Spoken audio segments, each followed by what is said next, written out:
Bonjour mes chers amis Lion, ascendant et lune en Lion. C'est avec grand plaisir que je vous retrouve. Donc sachez que c'est pour tout le monde, hein, pour tous les lions, ceux qui ont même la Vénus pour l'amour. On va regarder ça globalement, ce qui va se passer. Donc avec un tirage sur 3 cartes de Lenormand. Ensuite, une petite coupe pour voir l'ambiance. Et puis 3 informations ici pour vous et une relation sentimentale aussi avec les sentiments. Mais c'est vrai que là, il peut me parler de quelque chose de principalement lié au cœur, parce que je vois quand même l'engagement, l'anneau. Il y a le cercueil qui me parle de fin, ainsi que la croix. Alors, fin d'un contrat, fin de quelque chose qui est douloureux parce qu'on a des nuages. Mes chers amis Lions, le mois de mars va pas être un petit peu, ouais, il va peut-être vous demander un changement, quelque chose à faire. Vous allez faire une croix sur une relation, sur un contrat, sur quelque chose qui est scellé. Peut-être qu'effectivement, vous voulez, vous êtes croyant, vous priez pour un mariage, vous priez pour vous associer, vous priez peut-être, mais en même temps, j'ai envie de dire que la croix, normalement, c'est quelque chose de douloureux. C'est une personne qui est triste, triste parce qu'elle doit faire un sacrifice. Elle doit se sacrifier. Elle doit faire une croix sur son couple, sur une association, sur une collaboration, sur un engagement, sur une signature, sur un achat, sur quelque chose d'important. Hein, parce que, voilà, l'anneau, c'est quand même important. C'est un signe fort d'engagement. Donc là, il y a de la tristesse, il y a du sacrifice à faire pendant ce mois. À vous de voir. Ah, c'est peut-être pas le bon moment. Euh, comment vous dire? C'est peut-être pas le bon moment de faire des plans sur la comète. Il y a des choses qui vont se passer parce que déjà, déjà dès le départ, j'ai en fait les nuages qui sont effectivement, on voit une tasse de thé ici avec des petits nuages qui passent. Bon, la tasse de thé, c'est un peu réconfortant, c'est la routine, c'est-à-dire, voilà, tout se passe bien. Vous êtes dans la routine, vous prenez votre petit café à la maison, vous êtes au chaud, en sécurité, et tout d'un coup, il y a des nuages qui arrivent. Et vous n'avez peut-être pas prévu qu'il y avait une espèce de flou qui allait arriver dans cette relation, dans cette situation. On manque de clairvoyance, on manque de clarté, on est omnibilé peut-être par quelque chose, une obsession pour quelqu'un, et qu'on ne voit pas l'ensemble de la situation dans sa globalité. On ne voit pas la réelle personne, on ne voit pas la réelle situation. Donc pour l'instant, ce n'est pas bon pour aller de l'avant. Parce que quand on a des nuages, c'est qu'on est assombri. Il y a une image réconfortante de sécurité, mais en même temps, ça ne prévient pas, quelque chose arrive et vous met dans la confusion totale, dans l'incertitude, dans les doutes. Ça peut vous surprendre d'une certaine manière, parce que vous étiez en train de rêver à quelque chose qui n'arrive pas d'un coup, qui n'arrive pas à se, finalement, qui ne va pas aboutir. Peut-être qu'effectivement, vous pensiez vous engager, mais que là, tout d'un coup, vous allez vous dire, non, c'est pas possible. Il y a quelque chose qui ne marche pas. Je suis obligée de faire ce sacrifice. C'est quelque chose qui vous tient à cœur. Donc, soit c'est une personne, parce qu'on a un valet de cœur, soit c'est une personne, soit c'est un projet, soit c'est une idée, soit c'est une association avec quelqu'un. Et tout d'un coup, on sème le trouble, en fait. Il y a quelque chose que vous n'aviez pas prévu, qui n'est pas agréable du tout, qui passe dans votre vie. Ça ne vous avertit pas, mais ça n'est que passager. Attention. Vous étiez peut-être dans la rêverie, peut-être dans la confusion. Ça va que être passager et ça va changer. Ça va changer. Alors, est-ce que c'est une relation amoureuse qui arrive et, elle va peut-être aussi peut-être vous demander de vous retirer un certain temps parce que le cercueil ici, on voit quelqu'un qui est dans une boîte de sardines dans ce tarot. Donc, un moment de recueil, de recul pour faire le point, pour vous retirer des problèmes ici qui sont là, qui sont que passagers d'ailleurs. Éloignez-vous, mais en même temps, restez ancré. Ne vous éloignez pas dans les pensées. N'imaginez pas le pire. C'est juste rester alerte, aware, alerte aux signaux qu'on vous envoie. Sur une relation amoureuse, sur une relation, sur quelqu'un que vous aimez, il y a des problèmes passagers. Il va falloir les résoudre, soit en s'éloignant, soit en mettant un terme à quelque chose ou à une situation, parce qu'on a le cercueil, c'est quelque chose qui doit se terminer, s'achever. C'est la fin de, on doit quitter, on doit partir. Donc soit ça arrive au bout, cette relation, ou alors c'est quelqu'un qui a décidé de s'en aller un petit moment pour faire le point. C'est vrai que c'est pas la mort, mais c'est quelqu'un a peut-être des pertes aussi, le cercueil. Il a peut-être des pertes. Dans ce tarot, on ne sait pas si cette boîte, elle s'ouvre ou elle est en train de se fermer, en fait. Soit elle est en train de descendre, et donc là, c'est la fermeture complète de la relation, hein, on arrête à la fin, ou soit elle va avoir un renouveau, ce qui est possible aussi. Un renouveau, c'est-à-dire qu'on va laisser derrière soi tous les événements négatifs, tout ce qui a été dans la confusion, et on va être clairvoyant. Ça peut signifier simplement un éloignement temporaire par rapport à votre choix sentimental ou autre, par rapport à votre projet, par exemple.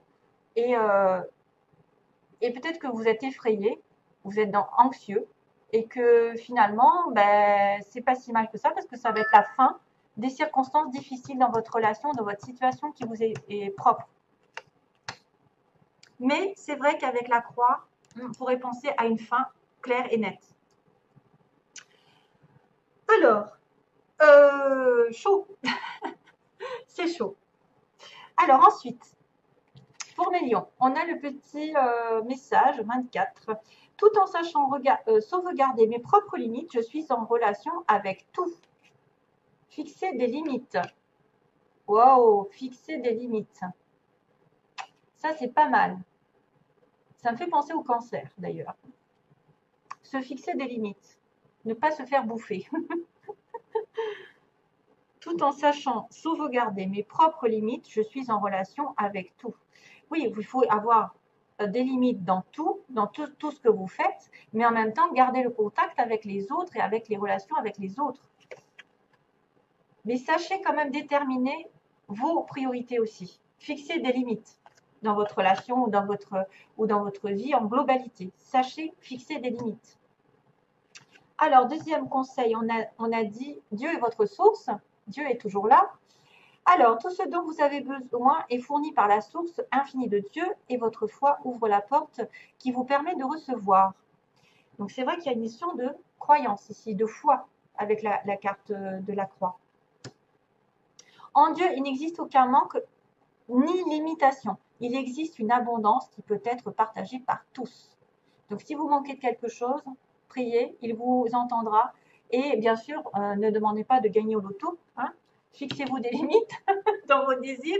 On ne peut pas tout avoir au bon moment, mais quand même, sachez que quand on est en manque, il suffit il ne faut pas demander l'aide de Dieu que quand vous êtes dans le malheur. Il faut aussi le remercier quand vous avez tout ce que vous voulez, même si vous avez très peu, c'est déjà pas mal. Si vous avez un toit, si vous avez de quoi manger, des enfants, la santé, etc. Hein, on ne le dira pas assez, il faut toujours dire merci. Il ne faut pas s'en référer à Dieu et demander une réponse tout de suite sous prétexte que vous êtes dans la douleur. Il faut toujours avoir ce lien en permanence avec lui et c'est comme ça qu'il vous récompensera parce que vous le remercierez d'avoir ce que vous avez déjà et comme ça il pourra vous envoyer encore plus. Si vous ne le remerciez jamais, si vous êtes toujours insatisfait, que vous râlez, que jamais ça va dans votre sens, et il va se dire mais pourquoi je te donnerais ça si toi tu ne vois pas ce que tu as déjà, hein, aussi. Alors, quand même, on finit vers la flamme de l'amour. D'ailleurs, c'est pour ça que je l'ai mis à la fin. La flamme de l'amour. Regardez cette carte comme elle est belle. Alors, on vous dit, laissez le pouvoir infini de l'amour irradier inconditionnellement dans toutes les directions. Restez ancré dans la conscience de vous-même et dans votre propre vérité. Le pouvoir de guérison de l'amour vous aidera à consumer les illusions, et vous découvrirez de nouvelles possibilités. C'est une période puissante de transformation, d'idées et de créativité. Idées, créativité, puissante, amour, ça pourrait être possible finalement que quelque chose se dévoile sur le plan sentimental, à condition d'éloigner les incompréhensions, les illusions, etc. Alors, on va finir justement par l'amour. Ah tiens, alors j'ai quelques petites cartes qui sont tombées. Enfin, qui sont tombées, ouais, que je regardais un petit peu. Alors, on m'a montré d'abord, on m'a dit, réfléchissez. Oh non, c'est vrai, c'est maintenant que je réagis. On m'a dit, réfléchissez. Vous êtes dans une tour, vous devez réfléchir à une union future. Réfléchissez par rapport, merci, réfléchissez par rapport à une union, alors, dans laquelle vous êtes, ou une future union. Mais il y a un moment quand même, de solitude. Un petit peu ça. J'ai l'impression de voir ça. Réfléchissez. Le consultant, monsieur consultant, probablement vous, un million, ou votre partenaire, celui que vous avez en tête, est blessé. Donc, ne l'oubliez pas, peut-être qu'il a eu des blessures dans le passé, peut-être qu'il est blessé dans cette relation actuelle, peut-être que vous lui avez fait du mal. En tout cas, son petit cœur est un petit peu délicat en ce moment. Il doit guérir certaines situations avant. Donc, prenez-le en compte. Quelque chose qui n'a pas guéri. Il est blessé, monsieur consultant. Et j'avais aussi la blessure avec la trahison. Donc, ça m'avait mis aussi la blessure avec la trahison. Il a été blessé, il se sent trahi, monsieur.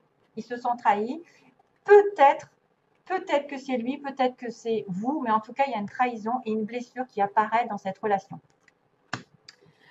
Et puis, j'ai aussi tiré le labyrinthe avec le visuel, comme si c'était compliqué de vous voir. C'était compliqué d'avoir des visus, peut-être de vous voir face à face, de discuter. Peut-être que vous allez le voir, mais vous allez vous sentir bloqué par rapport à cette relation. Hein. Moi, je vois plutôt quelqu'un qui a du mal à avoir l'autre. Peut-être qu'il est au loin, peut-être qu'il est dans une relation bloquée, ou il est en mariage, ou voilà, il y a quelque chose qui l'empêche de vous voir, qui est compliqué. C'est pour ça qu'il y a peut-être une montagne. Il y a peut-être des nuages. Voilà, compliqué. Ce sera tout donc pour mes chers amis Lion. Et à bientôt, je l'espère. Merci. Plein d'amour. Bye bye.